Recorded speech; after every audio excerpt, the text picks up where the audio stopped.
네, 시청자 여러분 안녕하십니까? 뉴스타트 3부 시작합니다. 미국부터 가보겠습니다. 무역협상의 후속 협의를 위해서 여한구 통상교섭본부장이 미국을 방문했는데요. 세부 사항을 갖고 치열하게 협상하고 있다고 설명했습니다. 일본의 자동차 관세가 15%로 낮춰 적용되기 시작한 상황에서 우리도 최대한 빨리 적용될 수 있도록 노력하고 있다고 설명했습니다. 워싱턴에서 신윤정 특파원이 보도합니다. 미국 상무부가 연방관보에 공지한 문서입니다. 지난 7월 23일 일본과 맺은 협정에 따라 미국으로 수입되는 일본산 자동차 관세는 미국 동부 시간으로 16일 0시부터 15%로 적용된다고 밝혔습니다. 이에 따라 일본산 자동차 관세는 기존 27.5%에서 15%로 낮아져 25%인 한국산 차보다 유리해졌습니다. 한미 무역협상 후속 협의를 위해 미국을 방문한 여한구 산업부 통상교섭본부장은 일본과의 관세 격차를 조기에 해소하기 위해 노력하고 있다고 말했습니다. 최대한 빨리 될 수 있도록 노력을 하고 있습니다. 협상의 과정이니까요. 일이 일비하기보다는 최종 결과, 우리가 수용할 수 있는 최종 결과. 한미는 지난 7월 30일 타결한 무역협상의 후속 협의를 이어오고 있는데 대미 투자 방식 등에 대한 이견을 좁히지 못하는 것으로 전해졌습니다. 여 본부장은 악마는 디테일에 있다며 세부 사항을 갖고 치열하게 협상하고 있다고 설명했습니다. 무엇보다 국익에 부합하는 결과를 만드는 게 가장 중요하다고 강조하면서 서두르지 않고 협의를 이어갈 뜻을 시사했습니다. 한국인 근로자 구금 사태와 관련해서는 미국 측에 강하게 요청할 것이라고 말했습니다. 미국 측에서도 하여튼 좀 약간 과했다라고 그렇게 하는 분위기인 것 같고, 하여튼 최대한 우리가 그런 부분을 우리 기업의 이해 반영을 위해서 노력을 하겠습니다. 미국에 3,500억 달러 투자금을 주는 것보다 관세를 내는 우리 기업을 지원하는 게 합리적이란 일부 지적에 대해서도 모든 의견을 다 분석하고 있다고 설명했습니다. 김 장관 산업부 장관에 이어 3주 만에 다시 미국에 온 여 본부장은 2박 3일간 머물며 대화 상대방들과 전방위 접촉을 이어갈 예정입니다. 워싱턴에서 YTN 신윤정입니다. 트럼프 대통령이 중국과의 무역 협상이 잘 됐다면서 곧 시진핑 주석과도 통화하겠다고 밝혔습니다. 양국은 틱톡 지분 매각 문제도 큰 틀에서 합의해서 강제 매각 시한도 연장될 것으로 보입니다. 워싱턴 홍상희 특파원입니다. 트럼프 대통령은 스페인에서 이틀 동안 열린 미중 고위급 무역 협상이 매우 잘 됐고 곧 결론이 날 거라고 밝혔습니다. 그러면서 오는 19일 시진핑 주석과 직접 통화할 거라고 덧붙였습니다. 미국 협상단도 트럼프 대통령으로부터 구체적인 지침을 받아 협상을 마무리했다며 중국과 각각 115%포인트씩 관세율을 낮추기로 한 합의를 연장할 가능성을 시사했습니다. We're certainly open to considering further action there. If the talks continue in a positive direction, the United States is receiving rare earths much better than they were before. However, there's still work to be done there. 이번 협상에서 미중 양국은 중국 동영상 플랫폼 틱톡의 미국 내 매각 방안에 대해서도 합의를 이끌어냈습니다. 스콧 베센트 미 재무장관은 중국 바이트댄스가 보유한 틱톡 지분을 미국 기업에 매각한다는 큰 틀의 합의를 이뤘고 앞으로 미국이 틱톡을 통제하게 될 거라고 밝혔습니다. I think the framework is for it to switch to U.S.-controlled ownership. But again, I'm not going to get ahead of the leaders' call on Friday. 중국 정부는 미국과 틱톡을 포함한 경제, 무역에 대한 기본적 합의를 이뤘다면서도 경제 문제의 정치화에는 반대한다고 강조했습니다. 关于 TikTok 问题，中方一贯反对将科技和经贸问题政治化、工具化、武器化，绝不会以牺牲原则立场、企业利益和国际公平正义为代价。 寻求达成任何协议. 미중 양국이 틱톡 처분 방안에 합의하면서 현지 시간 17일로 예정돼 있던 틱톡 강제 매각 시한도 연장될 것으로 보입니다. CNN 등 미 언론은 오라클이 틱톡 지분을 인수할 가능성이 높다고 내다봤습니다. 워싱턴에서 YTN 홍상입니다. 전국 상황 살펴보겠습니다. 내란 재판부 설치를 주장하는 더불어민주당이 한 발 더 나아가서 조희대 대법원장의 사퇴까지 요구하고 나섰습니다. 국민의힘은 삼권 분립을 뿌리채 흔드는 시도이자 명백한 탄핵 사유라고 반발했습니다. 임성재 기자입니다. 국회 법사위원장인 추미애 의원이 대법원장 사퇴론에 불을 지핀 이튿날 민주당 정청래 대표는 사법부는 대법원장의 사조직이 아니라며 조희대는 사퇴하라고 작심 발언했습니다. 지난 대선 때 이재명 당시 후보의 공직선거법 사건을 유죄 취지로 파기환송한 건 법원이 정치를 한 거라면서 대법원장의 정치적 신념에 사법부 전체가 볼모로 동원돼서는 안 된다고 강조했습니다. 대법원장이 그리도 대단합니까? 대통령 위에 있습니까? 국민들의 탄핵 대상이 아닙니까? 또 내란 전담 재판부를 설치하고 말곤 입법 사항이라면서 조 대법원장의 정치적 편향성이 불러온 자업자득이라고 주장했습니다. 내란 재판부를 위헌이라고 주장하는 건 내란을 옹호하는 자들이라거나 해방 이후 친일 청산과 이번 국민반역 청산은 그 무게가 다르지 않단 말도 나왔습니다.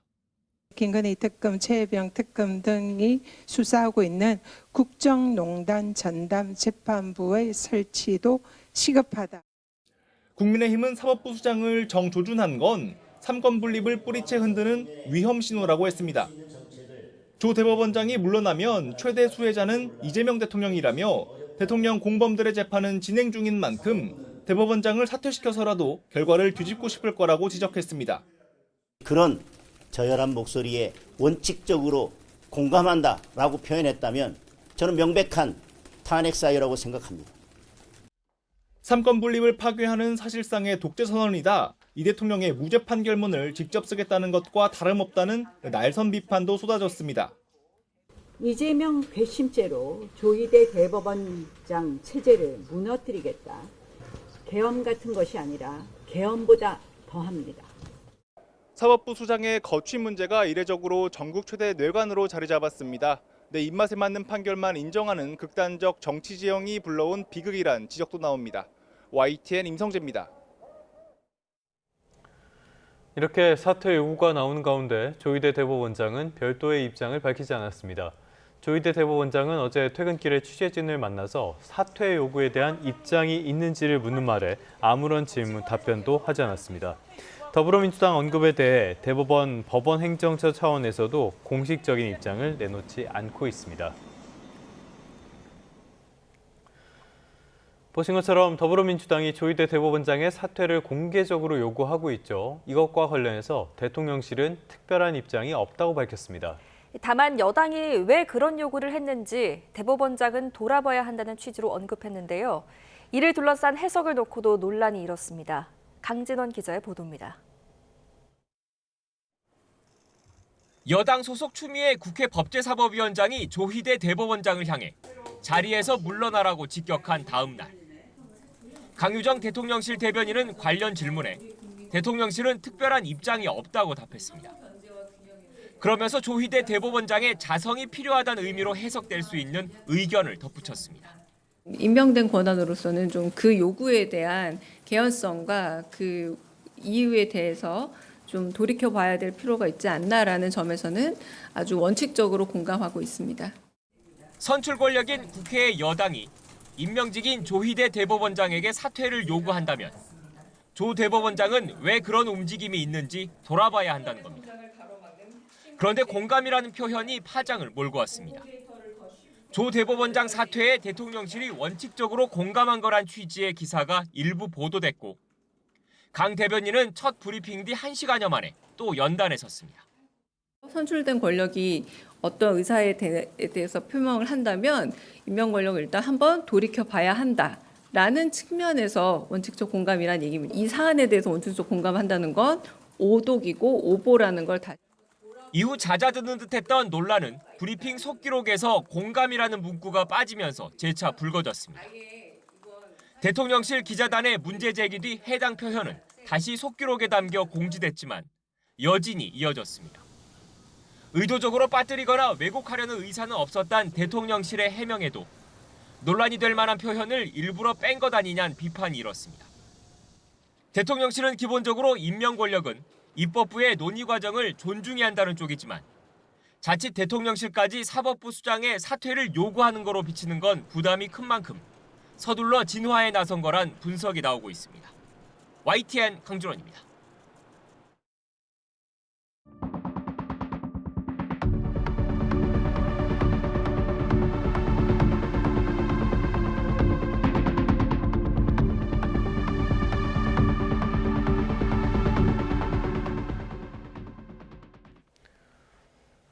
통일교로부터 불법 정치자금을 받은 혐의를 받는 국민의힘 권성동 의원이 오늘 구속의 갈림길에 서게 됐습니다. 발부 여부에 따라서 김건희 특검팀뿐만 아니라 3특검의 야권 정치인들에 대한 수사 항배가 요동칠 전망입니다. 이준혁 기자입니다. 소위 윤핵관으로 불리는 국민의힘 소속 5선 국회의원. 김건희 특검이 권성동 의원 구속영장에서 권 의원에 붙인 수식어입니다. 특검은 이런 권 의원이 2022년 1월 통일교로부터 교단의 각종 대규모 프로젝트 청탁과 함께 현금 1억 원을 받았다고 보고 있습니다. 또 윤석열 정부가 들어선 뒤 캄보디아 사업 관련 차관이 승인되는 등 청탁이 실제로 이뤄졌다며 정치 권력과 종교단체가 결탁해 대한민국 국정을 농단한 거라고 지적합니다. 수사 정보를 흘리는 등 죄질이 불량하고 비서관을 통해서 윤영호 전 세계본부장을 몰래 접촉하는가 하면 헌법 정신을 무시해 중형도 예상되고 증거인멸이나 도주 우려도 크다고 평가했습니다. 공여자의 일관된 진술 및 다이어리, 문자메시지, 사진 등 객관적 증거에 의하여 혐의가 입증되고 이에 대해 권 의원은 돈 받은 사실이 없다며 특검이 허위 진술만 해가지고 인민재판을 위한 여론전을 벌이고 있다고 맞서고 있습니다. 저는 검사를 20년 했고 정치는 16년 했습니다. 문제가 될 수 있는 돈을 받을 만큼 어리석지 않습니다. 팽팽히 맞서는 양측 주장에 대해서는 오늘 영장심사에서 첫 법원 판단이 내려질 예정입니다. 발부 여부에 따라 한학자 총재나 국민의힘 전당대회 개입 의혹으로 뻗어나가는 통일교 사건 규명은 물론 특검마다 붙잡고 있는 야권 정치인 수사에도 영향이 불가피할 전망입니다. 김건희 특검은 명태균 씨 공천 개입 의혹과 관련해 당시 당대표였던 이준석 의원과 공천관리위원장이었던 윤상현 의원을 수사하고 있습니다. 내란 특검은 계엄 해제 표결 방해 의혹으로 추경호 의원을, 최상병 특검은 순직 해병 사건과 관련해 임종득 의원을 수사 선상에 올려놨습니다. YTN 이준엽입니다. 내란 특검이 기소한 한덕수 전 국무총리의 재판 절차가 시작됩니다. 서울중앙지방법원은 오늘 오후 2시 한 전 총리의 1차 공판 준비기일을 진행합니다. 준비기일은 증거조사 계획 등을 잡는 절차로 피고인의 출석 의무는 없습니다. 특검은 윤 전 대통령의 불법 기상계엄 선포를 막지 않은 혐의 등으로 지난달 29일 한 전 총리를 기소했습니다.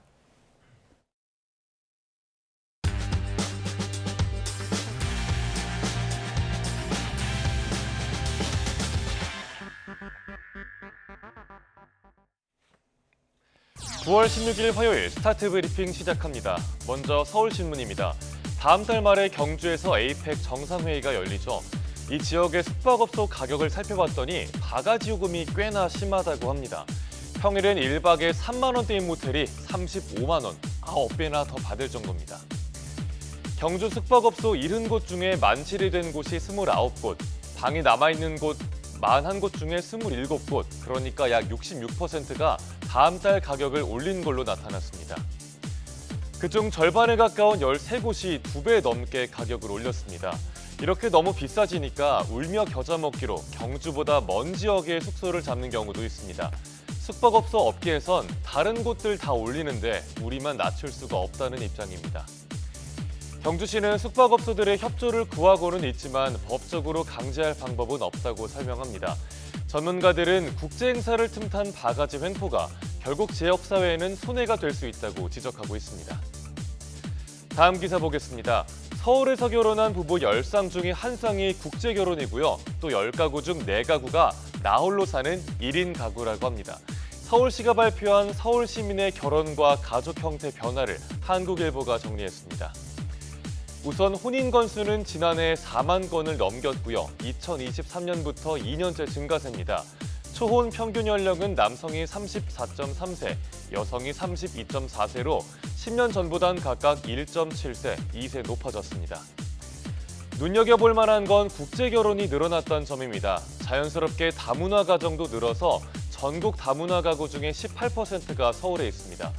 그런가 하면 혼인이나 혈연으로 맺어지지 않은 비친족 가구도 급증했습니다. 12만 가구가 넘는데 2016년과 비교하면 2배 이상이 늘어난 겁니다.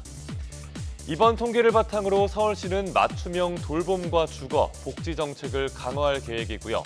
또 다문화와 비친족 가구를 뒷받침할 정책도 발굴한다는 방침입니다. 이어서 경향신문입니다. 지역균형 발전과 안전성, 경제성 사이에서 표류 중인 신공항 건설을 다뤘습니다. 울릉공항 한 곳을 빼면 나머지는 아직 첫 삽도 못 떴는데 어떤 문제가 있는 건지 보겠습니다. 내년도 정부 예산이 배정된 신공항 사업은 총 8개. 새만금 신공항은 조류 충돌로 인한 안전성 우려 때문에 제동이 걸렸죠.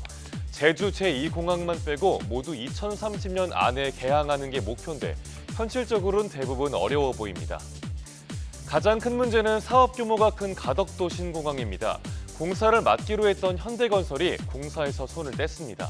무리하게 뛰어들었다가 사고가 나면 중대재해처벌법에 따른 처벌과 비용을 감수해야 하기 때문입니다. 또 TK 신공항은 자금 조달 문제로 골머리를 앓는 등 다른 신공항들의 건설 계획도 안개 속입니다. 이런 가운데 내년 지방선거까진 1년도 채 남지 않았습니다. 쉽지 않은 상황이지만 정부가 해법을 찾아야 한다는 지적이 나오는데요. 또 지금 정부가 강조하는 산업안전 강화와 노동자 보호가 지켜지는 것도 관건이 될 걸로 보입니다.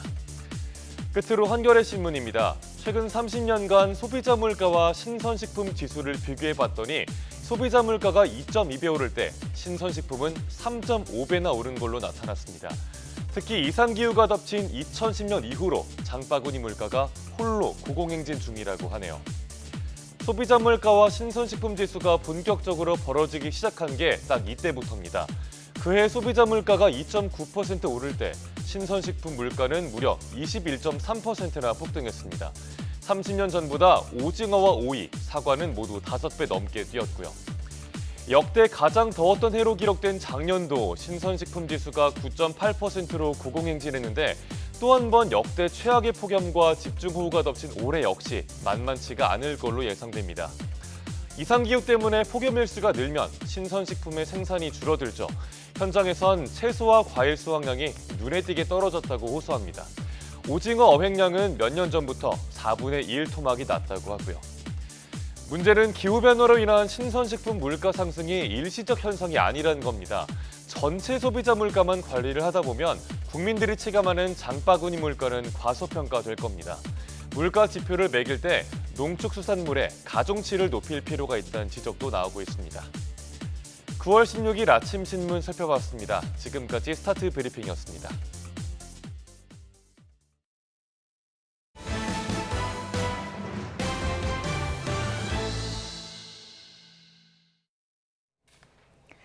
주식시장 상장 과정에서 투자자들을 속여 1,900억 원대 부당이득을 챙긴 혐의를 받는 방시혁 하이브 이사회 의장이 경찰의 피의자 신분으로 소환됐습니다. 방 의장은 심려를 끼쳐 송구하다고 말했습니다. 표정우 기자가 취재했습니다. 방시혁 하이브 이사회 의장이 승용차에 내려 취재진 앞에 섭니다. 자본시장법상 사기적 부정거래 혐의를 받는 피의자 신분으로 경찰에 소환된 건데 대면 조사는 이번이 처음입니다. 제 일로 인해 심려를 끼쳐드려 송구합니다. 오늘 조사에 성실히 임하겠습니다. 방 의장은 지난 2019년 기업 공개 과정에서 상장하지 않거나 늦어질 것처럼 속여 투자자들이 지분을 팔도록 유도했다는 혐의를 받습니다. 실제로 당시 일부 투자자들이 방 의장 측 설명을 믿고 비상장 주식을 매각한 것으로 전해졌는데 금융당국은 이 시기 하이브가 이미 상장을 위한 사전 절차를 진행 중이었다고 보고 있습니다. 투자자들을 속이고 상장을 진행한 것 아니냐는 의혹이 나오는 대목입니다. 상장 계획 없다고 말씀하신 거 맞으세요? 조사해서 말씀드리겠습니다. 투자자들이 내놓은 비상장 주식은 하이브 전직 임원 등이 주축이었던 사모펀드가 사들였습니다. 그런데 방 의장은 기한 안에 상장하지 못하면 사모펀드의 지분을 되사주고 성공하면 매각 차익의 약 30%를 받는 내용의 비공개 계약을 맺었던 것으로 알려졌습니다. 공시도 이뤄지지 않은 이 계약에 따라 상장 뒤 방 의장이 얻은 이익은 1,900억 원대에 달합니다. 하이브 측은 이에 대해 상장 당시 법률과 규정을 준수했다고 주장하며 수사에 적극 협조하겠다고 밝혔습니다. 경찰이 방 의장을 상대로 투자자들을 속일 의도가 있었는지를 집중적으로 캐물은 것으로 전해진 가운데 수사 상황에 따라 추가 소환 등도 검토할 것으로 보입니다. YTN 표정우입니다.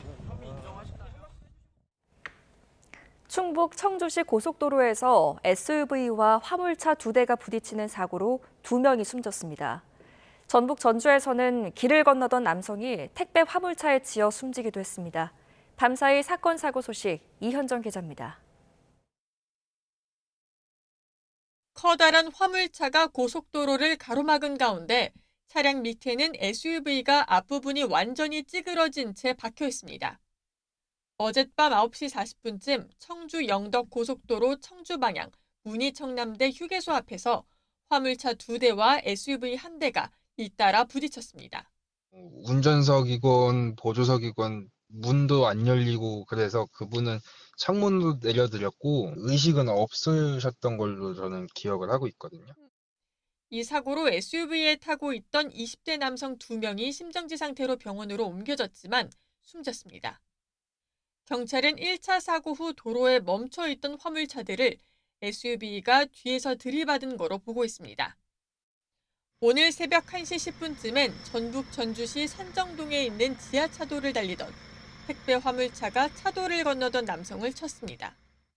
남성은 심정지 상태로 병원으로 옮겨졌고 경찰은 정확한 사고 경위를 조사하고 있습니다. 어제 오후 6시 50분쯤 인천 청라동에 있는 교차로에서는 학원 승합차가 승용차와 가드레일을 잇따라 들이받았습니다.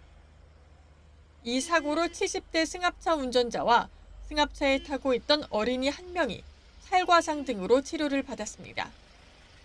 경찰은 운전자가 저혈당 쇼크로 인한 의식저하로 사고를 낸 것으로 보고 있습니다. 어젯밤 9시 5분쯤 서울 증산동 주택가에 주차된 승용차에서 불이 나 20분 만에 꺼졌습니다.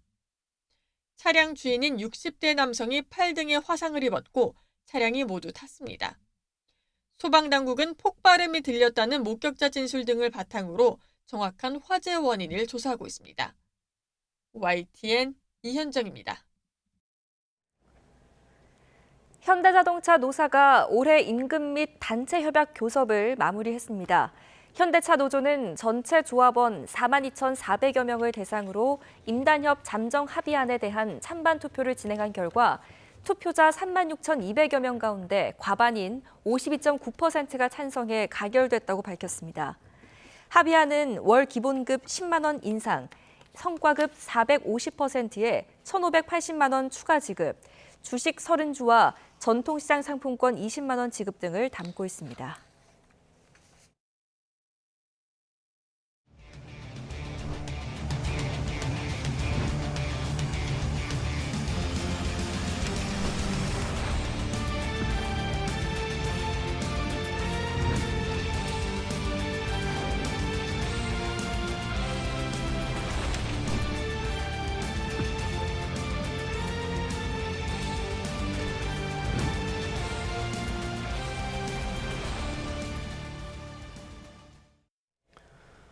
네, 방금 보신 것처럼 코스피가 사상 처음으로 3,400선을 넘어섰습니다. 우리와 미국의 무역 협의는 난항을 거듭하고 있습니다. 다양한 경제 이슈 이윤수 서강대학교 경제학과 교수와 함께하겠습니다. 어서 오십시오. 어서 오십시오, 교수님. 안녕하십니까.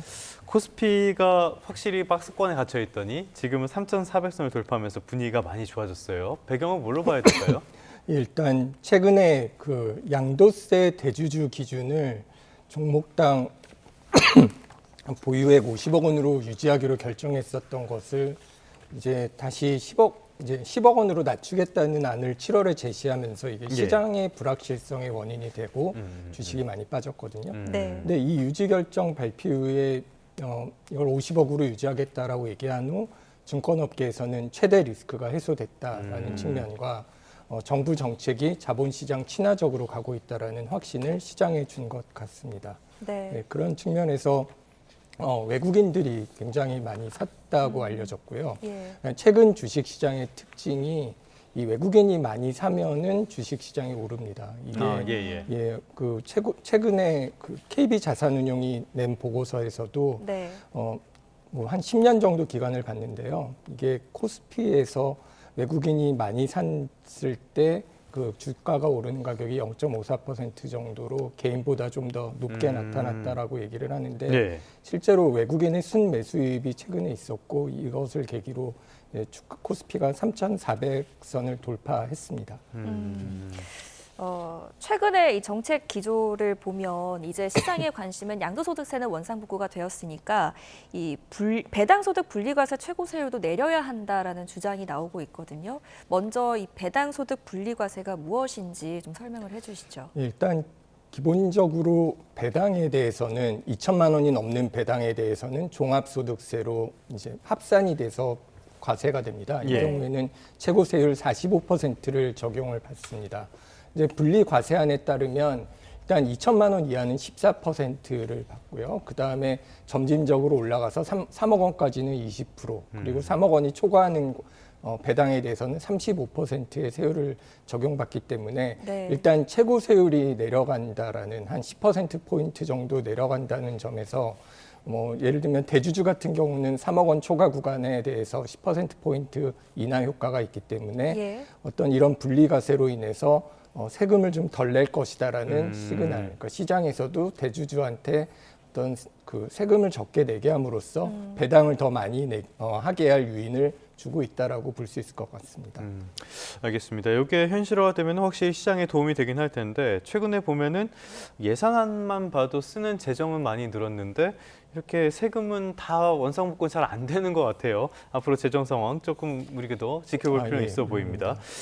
재정 상황 이야기 나온 김에 최근에 재정 그 예산 같은 것들을 보면은 프랑스의 사례도 있고요. 재정에 대한 우려들도 많이 커지고 있거든요. 교수님께서는 이번 예산이나 재정 상황에 대해서 어떻게 보십니까? 일단 우리나라가 재정 현재 폭은 뭐 재정 그러니까 적자 대비 GDP 규모를 많이 보는데요. 이게 단기적으로는 사실 우리 정부가 가지고 있는 적자 폭이 뭐 그렇게 심각한 수준은 아니라고 얘기는 할 수 있습니다. 근데 문제는 이게 증가하는 속도거든요. 실제로 올해 말만 되더라도 우리나라가 가지고 있는 부채하고 GDP 비율이 이제 54% 수준 이상으로 올라갈 거라고 IMF가 경고를 냈는데 그 숫자가 의미가 있는 게 그 비기축통화국 기준으로 이제 평균 수준을 이제 넘어선다라는 겁니다. 그러니까 기축통화국, 일본이나 미국 같은 경우는 뭐 해외에서 그 통화에 대한 수요가 있으니까 어느 정도 부채가 더 있어도 감당할 수준이지만 우리나라와 같이 기축통화가 아닌 국가에서 이 GDP 대비 부채 수준이 올라가는 것은 좀 위험하게 바라볼 요인이 있고요.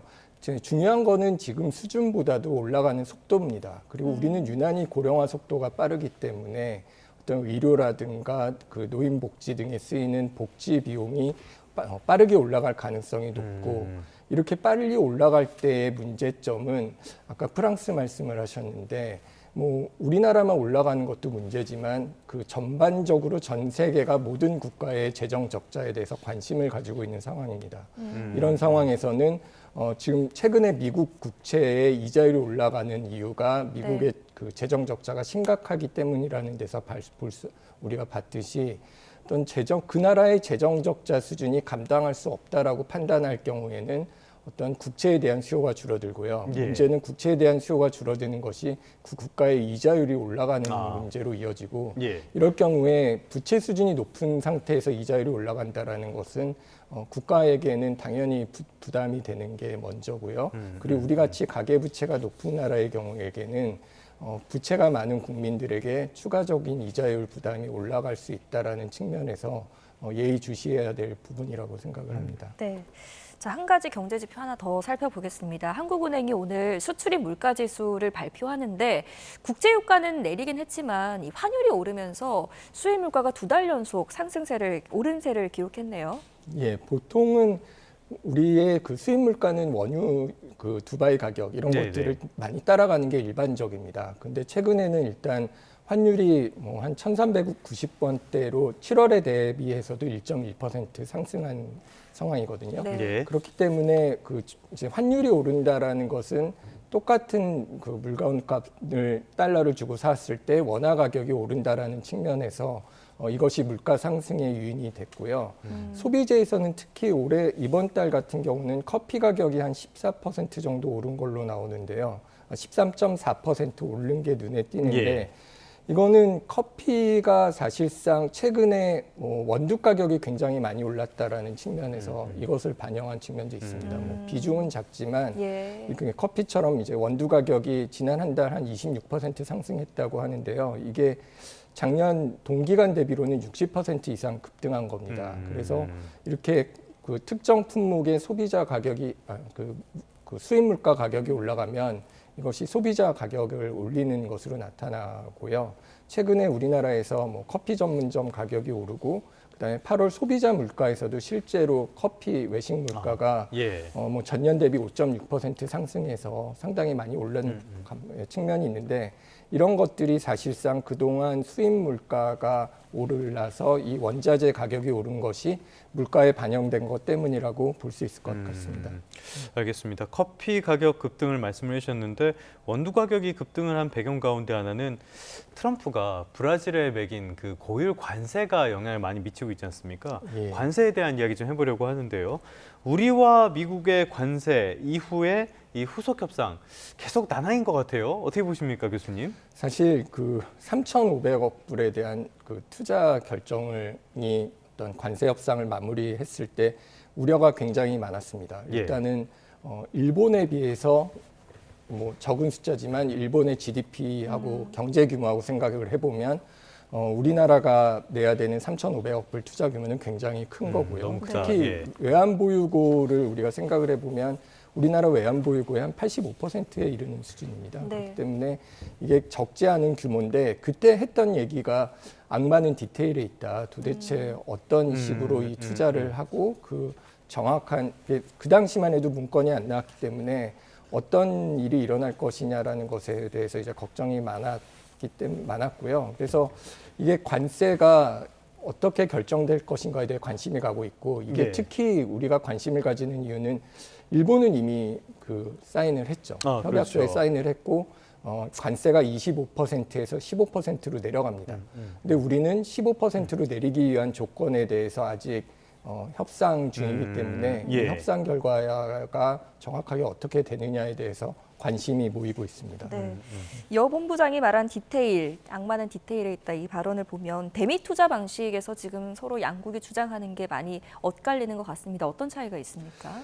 일단 일본의 경우는 사실 왜 이런 것에 협상에 도장을 찍었을까라는 의문이 들 정도로 좀 불리한 측면이 많은 것으로 알고 있습니다. 그러니까 미국이 뭐 투자 내용을 결정을 하고 그 다음에 뭐 수익이 이제 투자금이 회수될 때까지는 5대5지만 그 이후에 나오는 수익은 뭐 미국이 90, 일본이 10을 가져간다 이런 내용이 있었고 이런 것을 우리나라에게도 지금 적용하려는 것이 미국의 입장이고요. 왜냐하면 일본도 그렇게 했으니까. 그런데 반면에 저희 입장에서는 이게 굉장히 불리한 조건입니다. 사실 뭐 그 원금이 회수될 때까지 뭐 50% 가져간다라는 측면에서 보면 일단은 그 수익이 날지도 잘 모르는 투자, 위험한 투자에 대해서 50%만 가져가게 될 뿐만 아니라 그 원금이 회수되는 시점이라는 것이 불분명할 뿐만 아니라 원금이 회수되는 데까지 우리가 내야 되는 이자 비용이 있을 겁니다. 사실 이것을 우리가 그만한 돈이 당연히 없기 때문에 어떤 뭐 프로젝트 파이낸싱 같은 은행 대출을 일으켜서 이 투자를 하게 될 텐데요. 여기에 들어가는 이자를 어떻게 회수할 것인가에 대한 문제도 사실 남아 있습니다. 그래서 우리나라에서는 미국에서 이렇게 하기보다는 세부 투자 방식이나 투자 규모 산정에 있어서 직접 투자의 비중을 좀 우리의 직접 투자 비중을 어떻게 할 것인가에 대해서 좀 더 논의를 할 거고요. 그다음에 투자 회수 조건에 대해서도 좀 더 자세하게 논의를 할 것 같습니다. 그리고 한 가지 안심이 되는 부분은 이걸 무조건 빨리 하는 게 아니라 국익에 최대한 부합하도록 합리적인 방안으로 좀 시간이 걸리더라도 어떤 우리가 손해보지 않는 협상을 하는 것이 중요하다는 것을 얘기를 했기 때문에 이게 당장 관세를 좀 높게 내더라도 우리에게 불리한 조건으로 협상이 이루어지지 않도록 이걸 조정하는 부분이 되게 중요한 포인트가 될 것 같습니다. 미국 측에서 너무 말도 안 되는 요구를 하고 있는데 이거를 일본이 합의를 해줘 버리니까 우리로서는 일이 더 복잡해진 예, 측면도 그렇습니다. 분명히 있는 것 같습니다. 자, 그러다 보니까 지금 미국 쪽의 싱크탱크라든지 여러 측면에서 이렇게 대규모 투자를 미국에 할 게 아니라 차라리 그 돈 하지 말고 관세로 어려움을 겪는 수출 기업들을 그 돈으로 지원을 해줘라. 이런 조언들도 나오거든요. 교수님께서는 이런 주장에 대해서 동의하십니까? 예, 이게 어떤 부분은 사실 이게 문제가 되는 부분이 일본하고 우리나라하고는 지금 상황이 많이 다릅니다. 예. 일단 일본은 미국에 자동차 수출하는 비중이 크기는 합니다만은 네. 이미 많이 들어가 있거든요. 그래서 예, 우리가 예. 생각하는 소나타의 경쟁 차종인 캠리라든가 이런 것들이 상당 부분 우리도 어느 정도 미국에서 생산을 하고 있지만 이미 일본의 경우는 그러니까 미국 내에서 생산하는 부분이 크고요. 다만 그 중요 핵심 부품들은 일본에서 생산해서 가는 부분들이 있습니다. 예를 들면 트랜스미션, 엔진 이런 것들이 수출을 하기 때문에 완성차의 관세보다도 어떤 면에서는 그 부품의 관세가 되게 중요한 부분이 될 텐데요. 이게 사실은 경쟁력 측면에서 생각을 한다면 이미 일본에 많이 들어가 있는 일본 차와 아직은 그 우리나라에서 생산해서 수출하는 비중이 큰 우리나라에 보면은 기업의 경쟁력 입장에서는 굉장히 불리한 측면이 있을 거고요. 네. 다만 그러면 그 관세를 줘서라도 우리나라에 두는 게 맞지 않느냐 이런 불합리한 거를 하다라는 측면에서는 어느 정도 일리가 있는 측면도 있습니다. 왜냐하면 지금 대미 투자를 이렇게 많이 하게 될 경우에 가장 걱정이 되는 부분은 제조업 공동화거든요. 예. 사실 우리 기업이 해외에서 그렇죠. 생산을 하는 게 기업 입장에서는 좋지만 우리나라에서 일자리가 없어진다라는 측면에서는 그것이 꼭 바람직하다라고는 보기 어렵기 때문에 어느 정도 일자리를 우리나라에서 두는 것, 특히 부가가치가 높은 품목을 우리나라에 두는 것은 굉장히 중요한 거기 때문에 그런 측면에서는 정말 이게 무리한 투자를 미국에 수익률도 안 나는 걸 하는 게 맞느냐라는 것에 대해서는 깊이 고민을 해야 되는 게 지금 미국이 요구하는 것은 특히나 기업이 원하는 투자가 아니라 미국이 원하는 투자를 해야 되는 것일 수도 있기 때문에 그런 위험한 투자를 하는 것보다는 신중하게 접근을 하는 게 맞고 다만 그 보조금을 주는 점에서는 최근에 전 세계적으로 산업 정책이 커지면서 보조금을 주는 게 되게 일반화가 되기는 했습니다만 그럼에도 불구하고 보조금이 일종의 그 경쟁을 무역 경쟁에서의 어떤 그 시장에 반하는 조건이다라는 제재의 가능성이 있기 때문에 또 비관세 장벽이 될 수 있는 거네요. 근데 지금은 거의 그런 게 별 의미가 없는 상황이 되어버렸기 때문에 그런 것에 대해서는 좀 심각하게 고민을 해볼 필요가 있는 것 같습니다. 네, 정부의 기조도 신중하겠다는 입장이니까요. 한번 지켜보도록 하겠습니다. 자, 다음 이슈로 넘어가서요. 미 연준이 내일부터 현지 시간 내일부터 이틀 동안 연방공개시장위원회 열어서 여기서 이제 기준금리가 결정이 됩니다. 자, 트럼프 대통령이 어김없이 이번에도 기준금리 인하하라. 1%대까지 낮춰라 이렇게 터무니없는 주장을 하고 있는데 어떻게 보셨어요? 늘 터무니없는 주장이라서 이게 이제 연준 의장도 더 이상 거의 반응을 안 할 정도의 상황까지 왔는데요. 근데 다만 그 잭슨 홀 미팅이 이후로 달라진 상황은 경제 상황이 고용 시장이 둔화되고 있는 게 이제 명확하게 보이기 시작했습니다. 이제 실업률이 4.3%인데 문제는 실업률뿐만 아니라 신규 고용도 둔화가 되고 있다는 거거든요.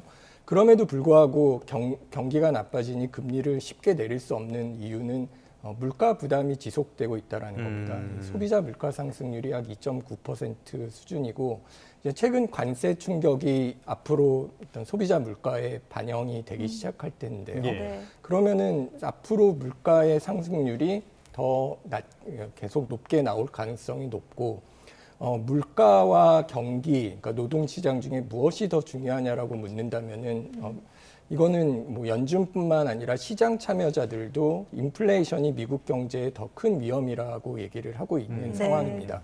그런 상황에서는 노동시장이 좀 안 좋더라도 금리를 이제 많이 내리기는 어려울 거고요. 트럼프가 얘기할 정도로 내리는 거는 말이 안 되고 사실 B컷 50%포인트를 내리기보다도 0.25%, 그러니까 25 베이시스 포인트라는 우리 얘기를 하는데 그 정도 그러니까 그 베비컷이라는 게 시장의 컨센서스입니다. 네. 다만 이번 9월에는 중요하게 봐야 될 거가요.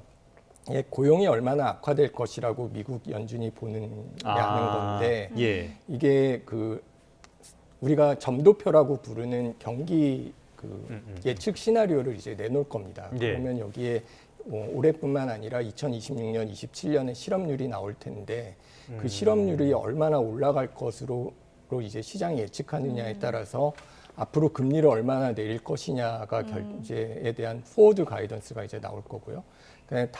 그 다음은 이게 실업률이 굉장히 많이 오를 것으로 예측한다라고 한다면 그게 경기가 굉장히 나빠질 것이라고 보고 있다라는 얘기이기 때문에 예. 금리 인하를 좀 빠르게 한다고 하더라도 그게 시장에 좋을 것인가에 대해서는 좀 주의 있게 봐야 될 필요성이 있습니다.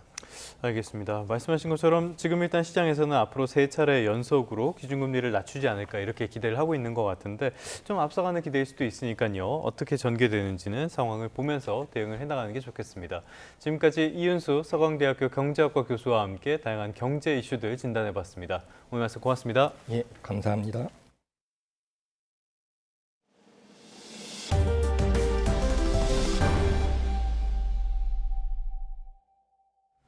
우크라이나가 러시아 정유시설에 대규모 드론 공격을 감행하면서 생산 차질 가능성이 제기돼 뉴욕 유가가 1% 가까이 상승하면서 장을 마쳤습니다. 뉴욕 상업거래소에서 10월 인도분 서부 텍사스산 원유는 전장 대비 0.97% 뛴 배럴당 63.3달러의 거래를 마쳤습니다. 러시아는 14일 우크라이나가 러시아 정유시설을 표적으로 적어도 드론 361대를 투입해 대규모 공격을 해서 러시아 북서부의 키리시 정유 공장에 화재가 발생했다고 밝혔습니다. 서울의 새 친환경 수상교통수단인 한강버스가 모레부터 정식 운항을 시작합니다.